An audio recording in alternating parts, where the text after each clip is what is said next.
So the next art style we're going to learn about is called inking. Now, inking is most commonly used in comic books, right?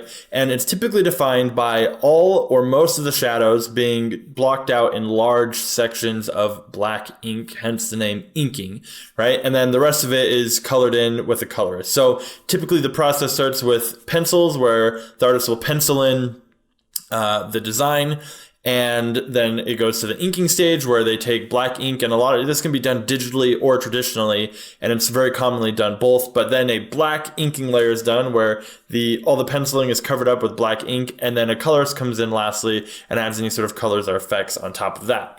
Now, sometimes this is all done by one person, the penciling, inking, and coloring.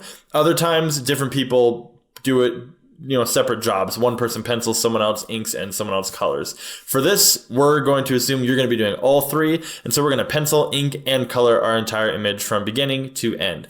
Now, the reason that this is used in comic books is because, one, it makes a really cool graphic looking style. It looks really exciting. It looks interesting. It's very clear contrast. And especially in a comic book where a lot of the pictures can be very small, having this really clear, contrasty, really heavy darks, can really make it easier to read the images at a glance.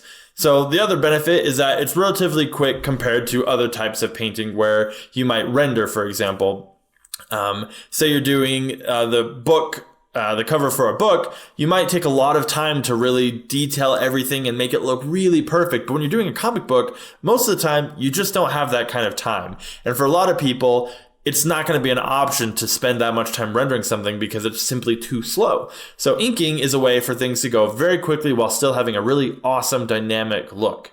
So inking and cell shading, they do have their similarities. Cell shading is typically used in more Japanese style comics, while inking I guess they ink in Japanese comics as well, but the American style of inking, which is what we're going to teach, is much more used in Western comics. So strengths of inking. One, it has a very graphic, really cool defined look. It's very sharp and impactful, and it's also pretty quick. The cons or the downsides is, once again, it's usually not going to be your most realistic option if that's what you're looking for. It also requires a pretty solid understanding of how to group shadows, right? In order to make it look really well, you have to understand when and where to take a section of your drawing and throw it all into shadow, because there's not a whole lot of gradients and stuff like that.